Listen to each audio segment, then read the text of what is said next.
Bismillahirrahmanirrahim. Bismillahirrahmanirrahim. Alhamdulillahi rabbil alamin. Alhamdulillahi rabbil alamin. Allahumma Allahumma fasalli wa sallim shalli wa sallim ala sayyidina Muhammadin Muhammadin wa ala ali sayyidina Muhammadin. Qala al-muallifu al-imam Jalaluddin Muhammad bin Ahmad al-Mahalli wal imam Jalaluddin Abdurrahman bin Abi Bakar As-Suyuti fi kitabihima Tafsirul Jalalaini rahimahumallahu wa nafa'na bihima wa bi'ulumihima wa bikaratmatihima wa bifadlihima fid din wad dunya wal akhirah. Amin. Pertemuan yang lalu kita membahas dalam surah Al-Adiyat. Apa yang disebut Adiyat? Yaitu kuda perang yang berlari kencang. Kita sampai ayat berapa kemarin? Ayat 4 ya, sekarang ayat 5. Kita ulangi sajalah ya. Bacakan terjemahannya. Ikutin semua. A'udzu billahi minasy syaithanir rajim. 1 2 3. A'udzu billahi minasy syaithanir rajim. Aku berlindung kepada Allah dari godaan syaitan yang terkutuk. Bismillahirrahmanirrahim. Dengan menyebut nama Allah yang Maha Pemurah lagi Maha Penyayang.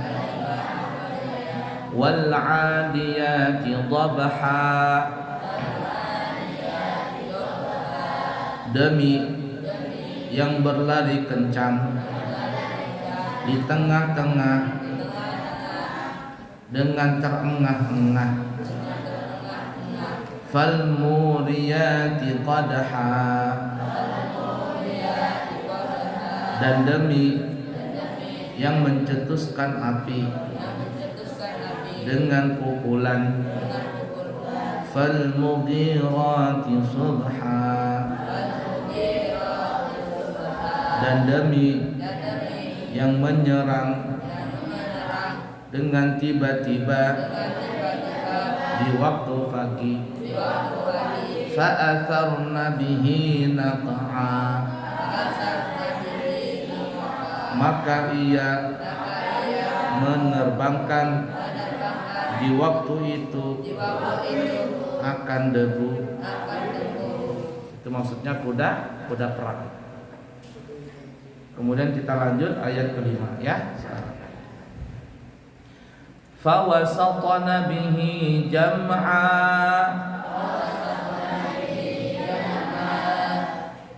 Fawasatna bihi.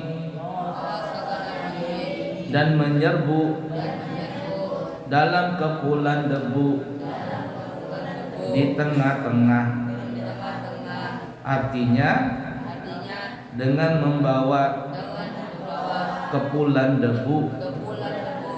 Jam'a kumpulan musuh. Maksudnya adalah kuda perang tadi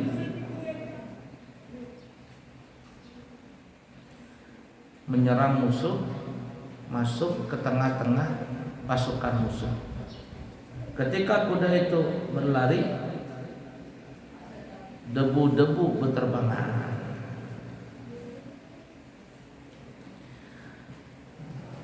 Yang diserangnya maksudnya kuda-kuda tersebut berada di tengah-tengah musuh dalam keadaan menyerang. Lafaz fawasatana yang kedudukannya sebagai fi'il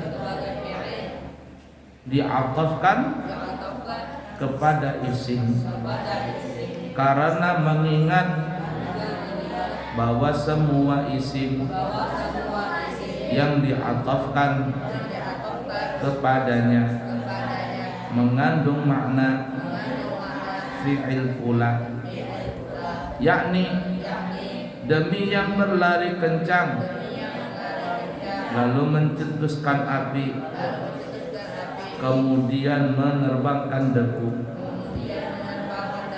Yang dimaksud apa nih? Kuda perang.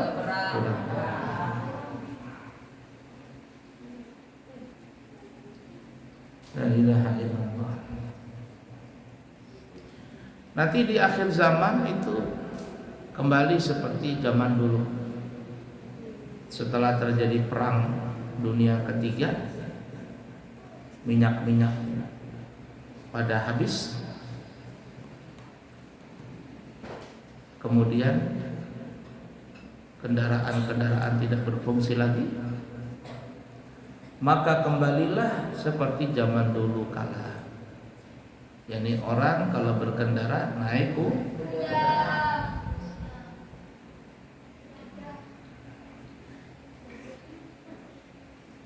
Siapa yang menjadikan kuda pertama kali sebagai tunggangan? Nabi Idris.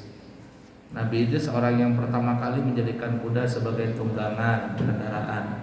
Nabi Idris yang pertama kali orang yang menjadikan model baju seperti kita ini. Tapi zaman dulu terbuat dari kulit kayu, zaman dulu ya, atau kulit binatang. Nah di zaman Nabi Idris, maka Nabi Idris yang pertama kali membuat baju dari benang seperti kita ini. Tapi zaman dulu gimana bajunya ya seperti zaman dulu. Nabi Idris juga yang pertama kali mencetak atau yang mengajarkan tulisan huruf-huruf. Tapi nggak tahu bahari itu gimana bentuk hurufnya. Karena huruf Indonesia bahasa Inggris dengan huruf Cina beda. Cina dengan Korea beda. Korea Cina dengan Jepang beda. Tulisan huruf Indonesia dengan bahasa Jawa beda juga. Nah seperti itu. Tapi yang pertama kali mencetuskan itu siapa? Nabi Idris. Kuda Nabi Idris. Baju terbuat dari benang Nabi Idris. Apalagi tadi tulisan huruf Nabi Idris.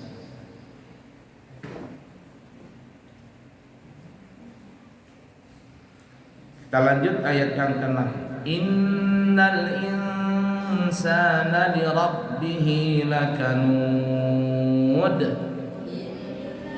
Insana li rabbih lakanud.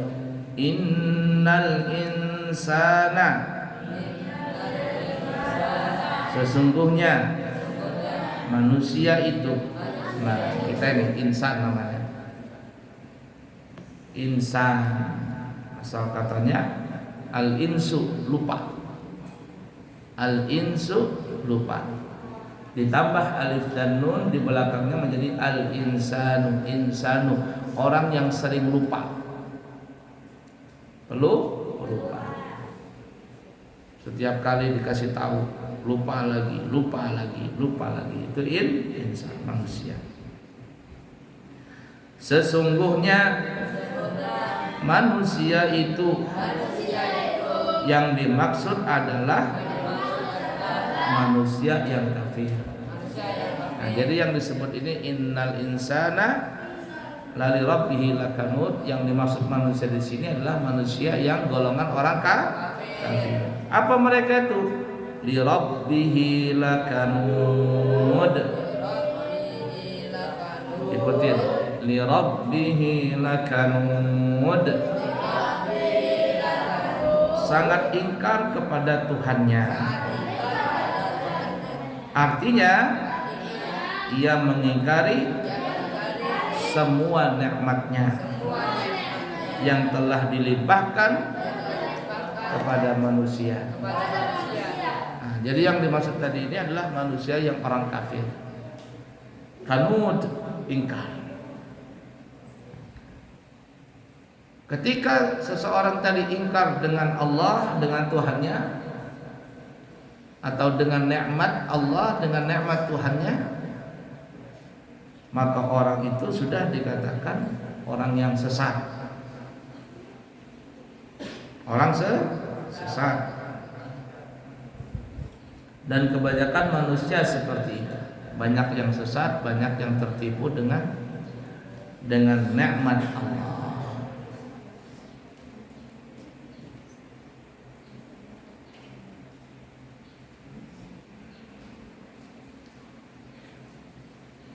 La ilaha illallah. Wa innahu ala dzalika lasyahid. 1, 2, 3. Wa innahu ala dzalika lasyahid. Wa innahu ala dzalika,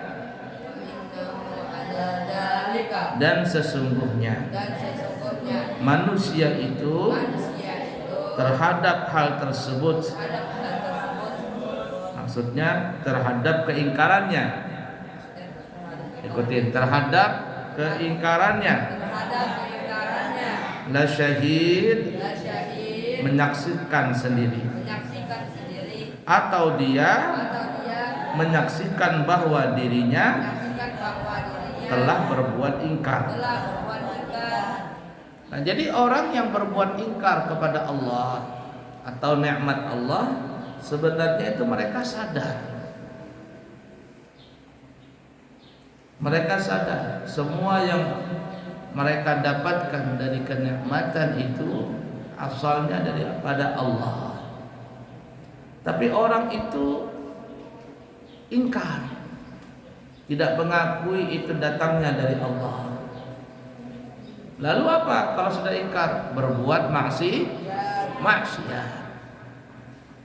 Tidak mau mengerjakan perintah Allah dan mengerjakan maksiat. Itu bukti daripada keingkaran. Ingkar itu bahasa kitanya apa ya? Membantah, melawan. Ada santri umpama tidak mentaati peraturan, berarti dia apa ya? Melanggar, ingkar, menolak daripada peraturan tadi. Nah, begitu juga la ilaha illallah. Orang yang ingkar dengan nikmat Allah Ta'ala, maka nikmat itu dia gunakan bukan untuk jalan Allah, tetapi dia gunakan untuk bermaksiat kepada Allah. Itu bukti daripada keingkaran tadi. Ingkar bahasa kitanya menolak.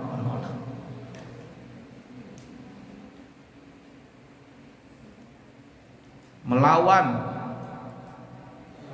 ya, ingkar, menolak dan melawan. Itu sifat daripada orang yang kafir tadi, orang kafir tadi. Bahkan orang seperti itu tidak bisa berterima kasih, nggak pernah akan berterima kasih. Padahal sudah dikasihkan banyak begitu rezeki. Tapi karena dia ingkar, lalu dia menolak itu, melawan, lalu membangkang, dan itu jelek sekali sifat seperti itu. Ada umpama seseorang miskin umpama, ketika dia miskin dibantu sama orang kaya, dibantu, dikasihkan makan, minum, pakaian, tempat tinggal dan seterusnya. Lalu diajarkan kebaikan, diajarkan bekerja, dapat hasil. Ditolong, tapi setelah jadi orang itu, dia melawan dengan orang yang nolong dia.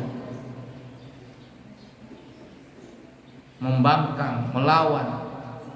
Kira-kira orang yang nolong tadi marah nggak dengan orang yang seperti itu? Ini ibarat kata tidak pandai membalas jasa. Air susu dibalas dengan air tuba, air racun. Kebaikan dibalas dengan kejahatan. Banyak manusia seperti itu, banyak.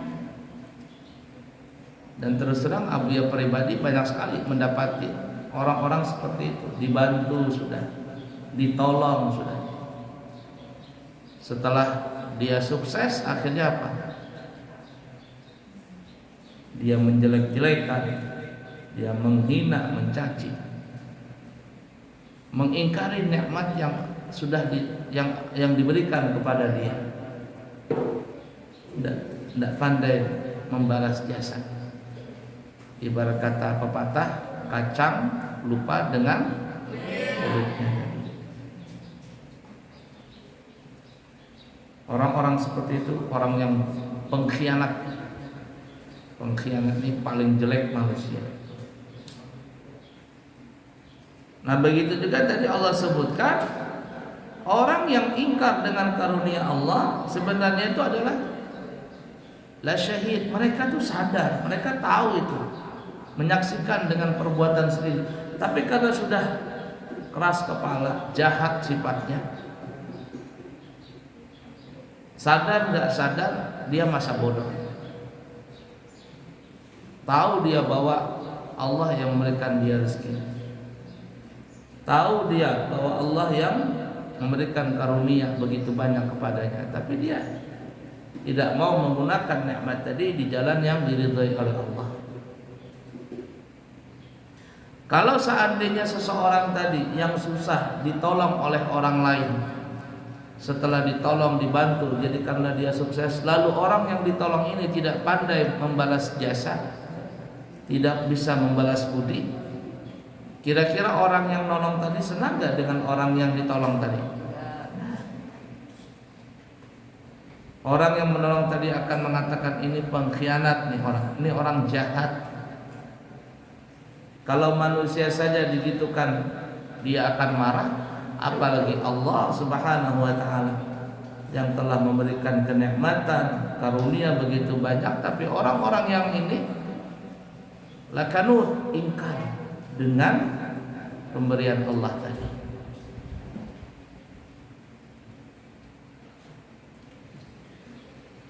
Wa innahu lihubbil khairi lasyadid.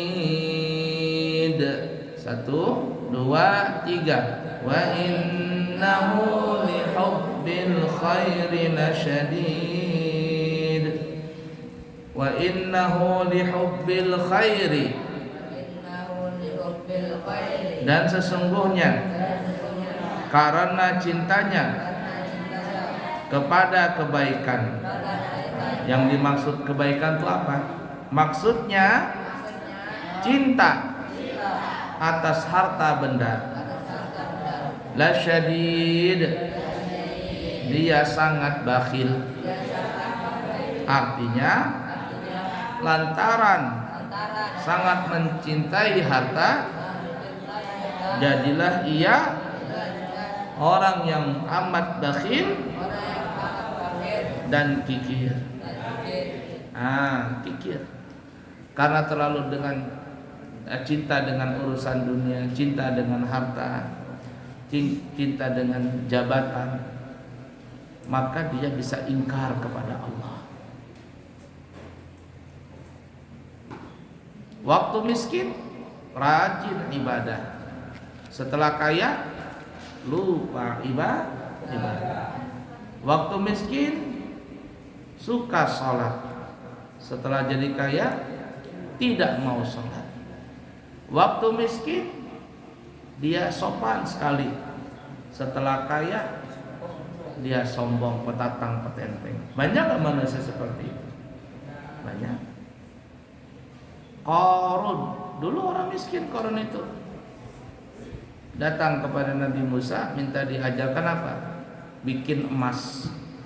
Bikin emas. Sangat miskin sekali. Ringkas kata, Nabi Musa memberikan ilmu untuk bikin emas. Apa yang dipegangnya akhirnya menjadi emas. Nabi Musa pesan, jangan lupa nanti bayar zakat. Jadi apa saja yang dipegang oleh si Qarun itu jadi emas. Pegang jepitan ini jadi emas. Dipegang Jokowi jadi emas. Apa saja yang dia pegang jadi emas. Sampai saatnya untuk bayar zakat. Qarun tidak mau. Ingkar gak dia? Tahu gak berapa banyaknya hartanya Qarun itu?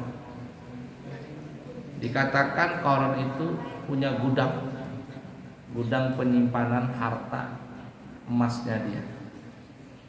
Kuncinya saja, kunci gudang itu dibawa oleh 60 ekor onta. Kuncinya itu yang membawa kuncinya 60 ekor onta. Buya ini berapa punya kunci di sini? Paling-paling cuma setenteng. Kunci asrama, kunci WC, kunci kantor, paling-paling setenteng. Nah, Qarun dia punya gudang penyimpanan harta. Kalau orang beli sesuatu, beli semen, beli apa, itu ada gudangnya kan? Gudang semen ada, gudang macam-macam. Beli elektronik ditaruh di gudang. Kalau sudah habis dipanjangannya dikeluarkan yang dari gudang tadi. Nah, gudang penyimpanan hartanya si Qarun ini kuncinya itu dibawa oleh 60 ekor onta, saking kayanya. Tapi ingkar.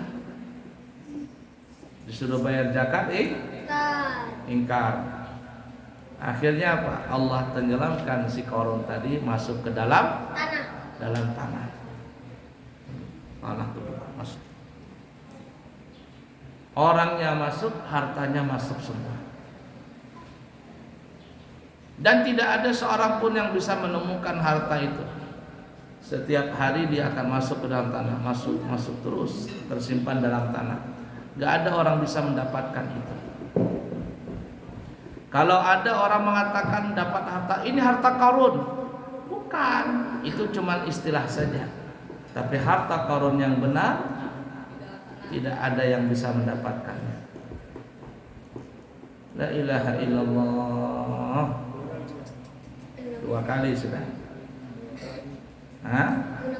Qarun jahat sekali. Lakanut, kenapa dia ingkar? Karena tadi apa ya? Cinta dengan harta. Dulu miskin, ingkar. Jadi yang cinta dengan harta itu Qarun. Fir'aun juga begitu. Fir'aun dulu dikatakan bukan orang kaya, tapi dia bisa mengkudeta kerajaan, lalu dia akhirnya menjadi raja. Setelah dia jadi raja, dia ingkar. Bukan hanya ingkar, tetapi dia juga mengaku dirinya sebagai Tuhan. Pindah di sini aja kan? Ya, itu gambaran orang yang menjadi pemimpin ingkar.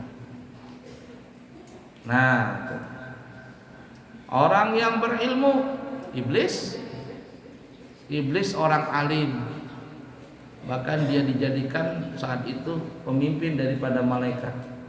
Karena dia punya ibadah sangat kuat, pintar, alim, mempunyai kecerdasan tinggi. Tapi dia lupa dengan itu, dengan Allah, terlena dengan kealimannya. Maka akhirnya si setan tadi lakanud ingkar. Apa tadi sebabnya? Dia cinta dengan ilmunya, bangga dengan ilmu. Nah, kalau sudah seperti itu, orangnya sombong. Orang sombong itu disebabkan dari 4 sisi. Perhatikan nih, orang sombong itu adalah dari 4 sisi. Yang pertama, ziyadatul mal. Orang bisa jadi sombong karena sebab harta. Berapa banyak orang kaya jadi sombong. Yang kedua ziyadatul mansab, bertambahnya pangkat jabatan atau nasab keturunan darah biru, itu bisa jadikan orang sombong. Yang ketiga ziyadatul ilm, bertambahnya ilmu, itu bisa jadi sombong orang tadi. Yang keempat ziyadatul ta'ah, orang yang rajin ibadah itu bisa jadi sombong. Artinya karena dia banyak ibadah, sholat tahajud, banyak baca Quran dan sebagainya, itu bisa jadikan sombong. Ketika dia ngelihat ada orang yang tidak sholat, itu apa sih nggak sholat? Coba saya ini sholat, yang begitu gimana itu manusia? Nah itu akhirnya terlena dengan keibadatannya tadi. Banyak orang yang tadi itu ahli ibadah terjerumus akhirnya masuk dalam neraka. Ya seperti iblis itu ahli ibadah, gugur dia. Kenapa? Karena sombong. Afala ya'lamu idza bu'thira ma fil qubur. 1, 2, 3. Afala ya'lamu idza bu'thira ma fil qubur. Afala ya'lamu idza bu'thira. Apakah dia tidak mengetahui apabila dibangkitkan, dibangunkan dan dikeluarkan, ma fil kubur, apa yang ada dalam kubur, yakni orang-orang mati yang dikubur di dalamnya.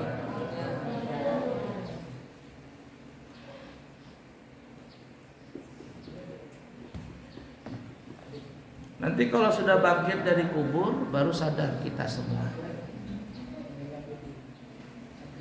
Orang nanti bangkit dari kubur itu ada 3 jenis bentuk. Ada berapa 3 jenis? Ada berapa jenis? 3 jenis.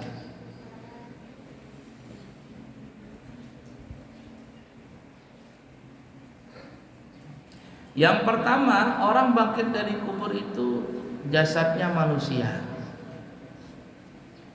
bercahaya, diberikan pakaian yang didatangkan dari surga.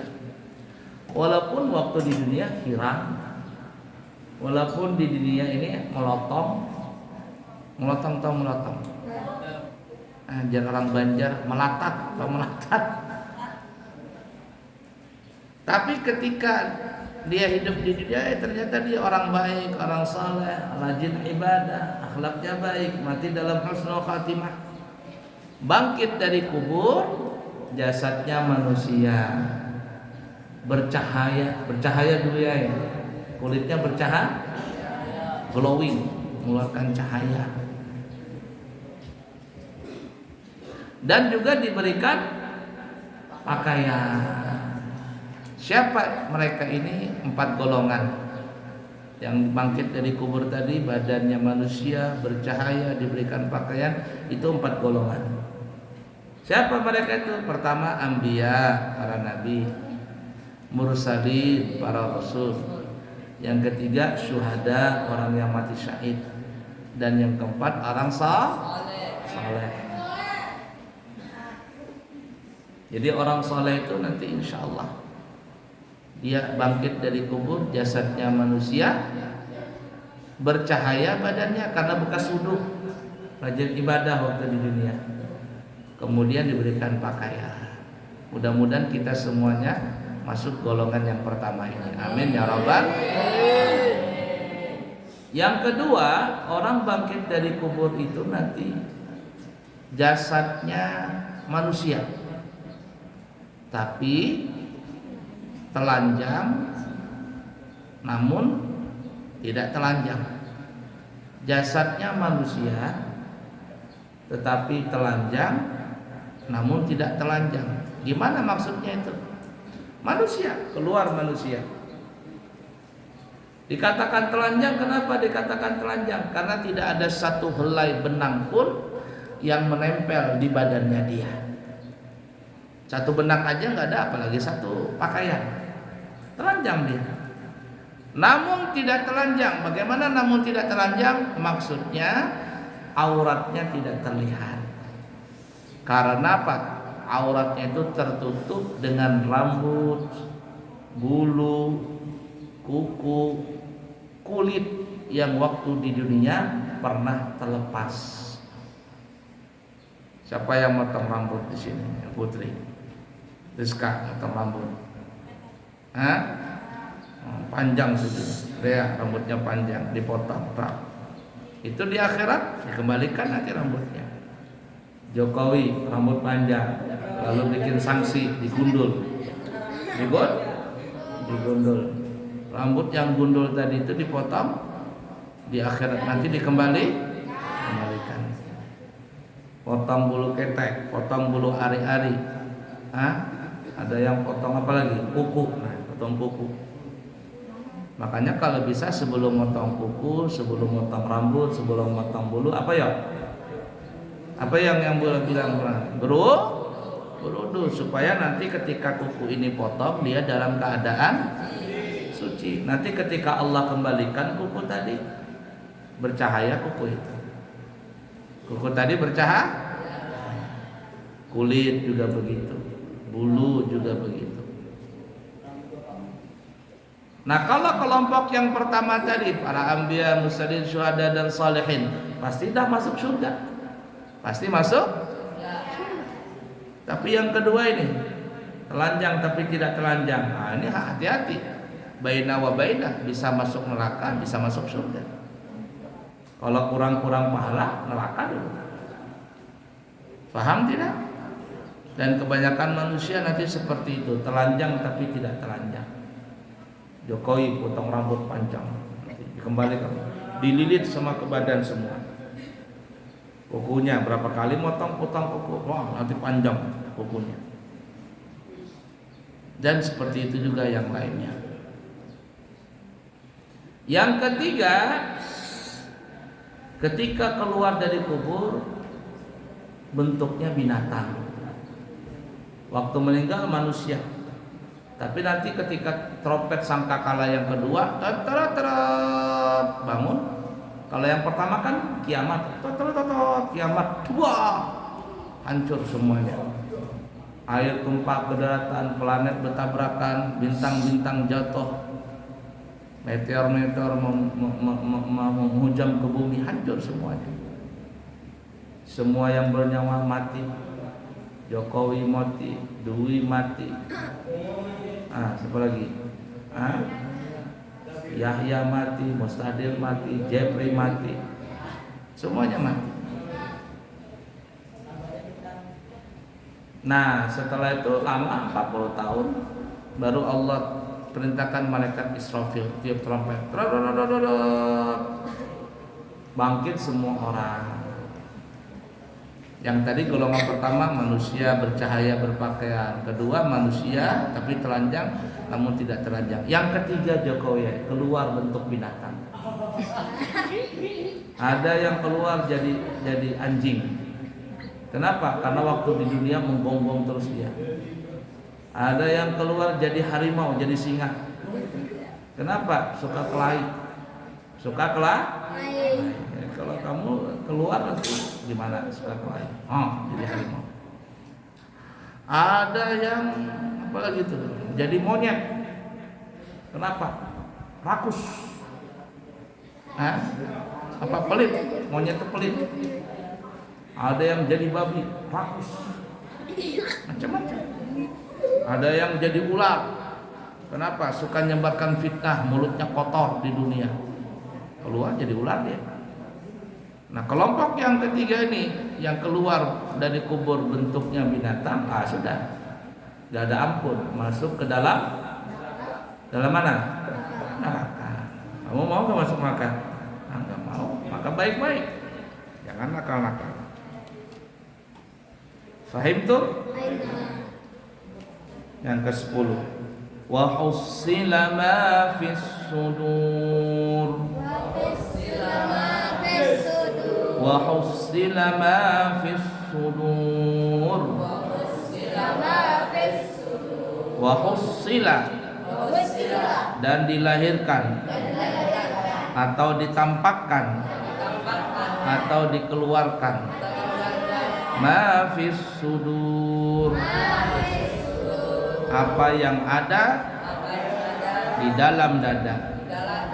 Maksudnya apa yang tersimpan di dalam kalbu berupa kekafiran dan keimanan. Jadi nanti kalau sudah bangkit dari kubur nggak bisa lagi berbohong. Santri ada yang mencuri barang temannya, sabun temannya diambil, sampo temannya diambil, uang temannya diambil, nggak dikembalikan, nggak minta maaf. Bangkit dari kubur nanti nggak bisa bohong sudah. Kalau di dunia boleh mengelak, ya Reza, di dunia boleh bisa bohong, tapi di akhirat bisa nggak bohong? Nggak bisa bohong. La ilaha illallah. Terbongkar semua apa yang dalam hati tadi. Al-yawma nakhtimu ala afwahihim wa tukallimuna aydihim wa tashhadu arjuluhum bima kanu yaksibun. Surah apa itu? Ya, la ilaha illallah. Hari ini kami kunci mulut-mulut mereka yang berbicara, tangan-tangan mereka dan yang menjadi saksi kaki-kaki mereka dengan apa yang mereka pernah perbuat. Nah, jadi nanti di akhirat Jokowi itu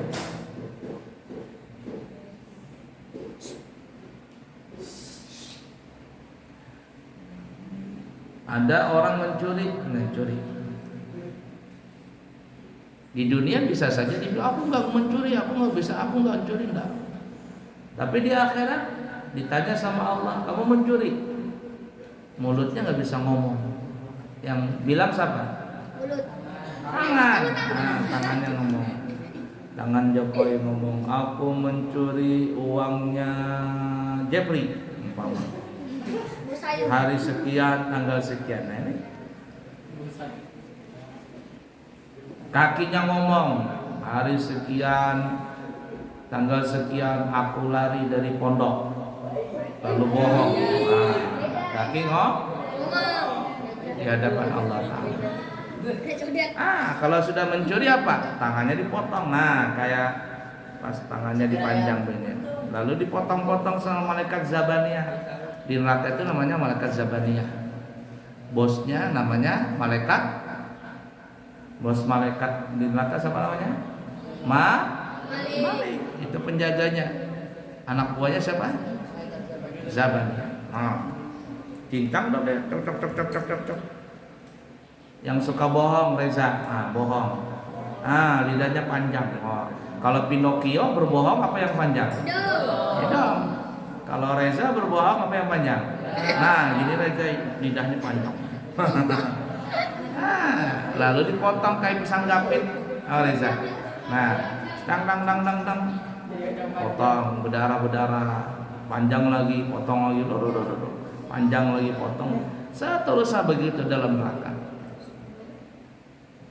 Yang suka mencuri tangan begitu, hati-hati.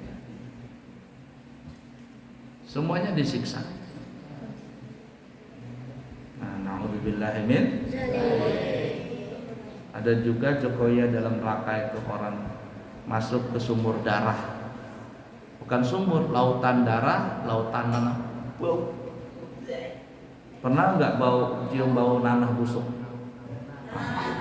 Bau. Darah haid itu bau nggak darah haid? Lebih bau daripada jigongnya Jokowi.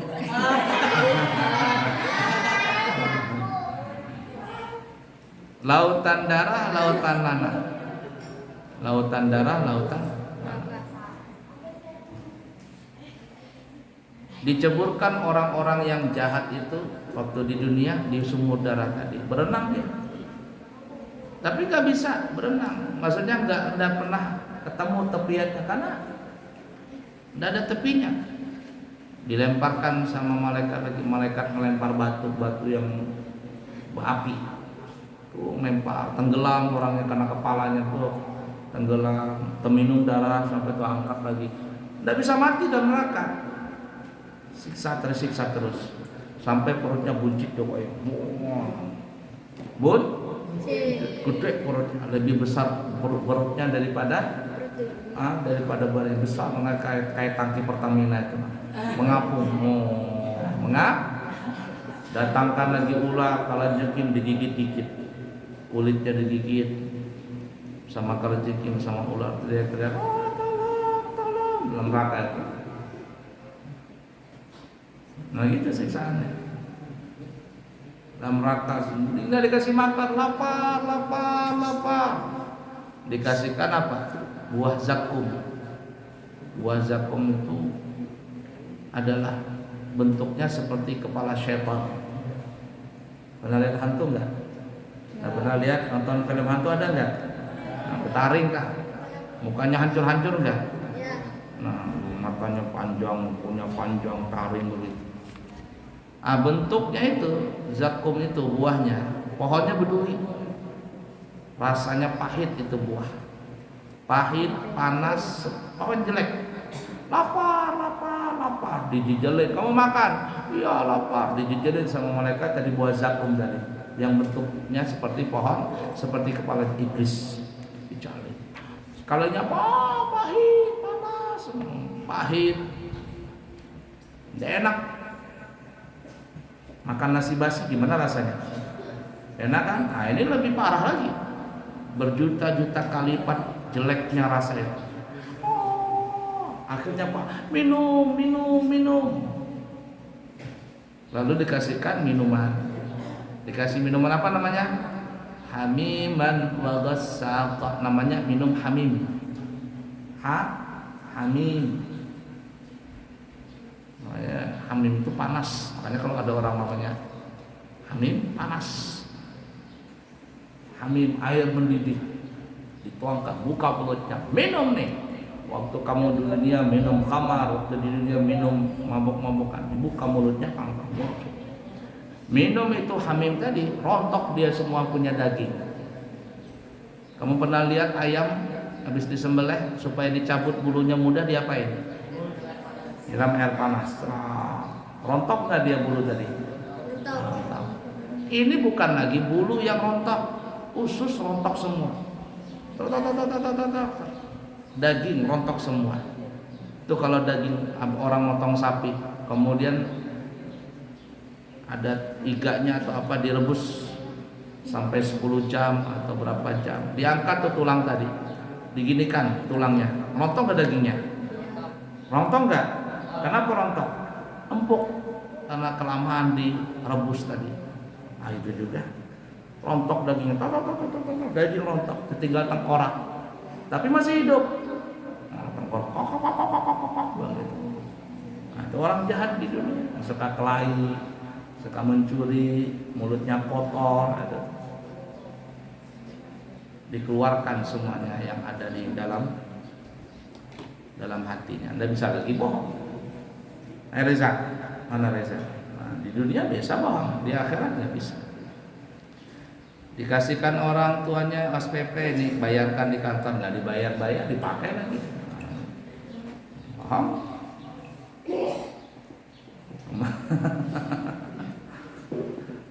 Besin gitu. Inna rabbahum bihim yawma idzin lakhabir. 1, 2, 3. Inna rabbahum bihim yawma idzin lakhabir. Sesungguhnya Tuhan mereka pada hari itu Maha mengetahui keadaan mereka. Karena itu Dia akan memberikan balasan kepada mereka atas kekafiran mereka. Jadi nanti Allah yang tahu. Tadi mulut gak bisa lagi bohong, yang ngomong tangan, yang berbicara kaki, jadi saksi semuanya. Jadi yang mencuri-mencuri itu kalau nggak bertobat, nggak kembalikan barang kepada temannya, habis di akhirat nanti disiksa.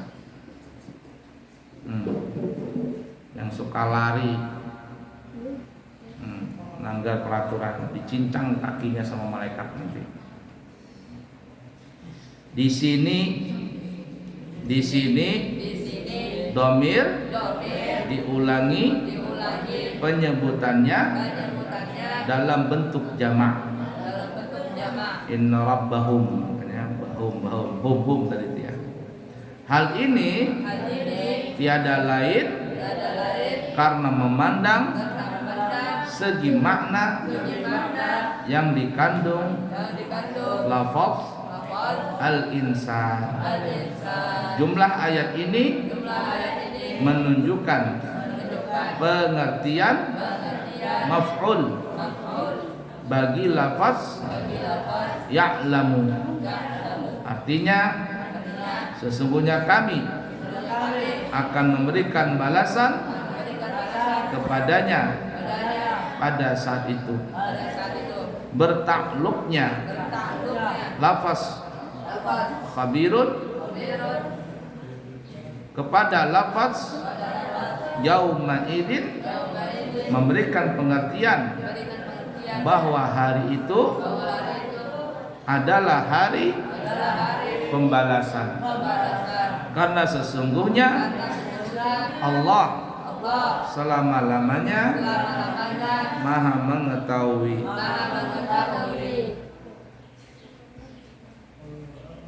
Wallahu a'lam bishawab.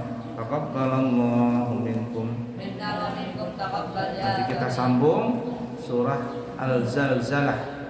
Az-Zalzalah surah yang ke-99. Apa artinya zalzalah? Gempa bumi, guncangan. Alhamdulillahirabbil alamin.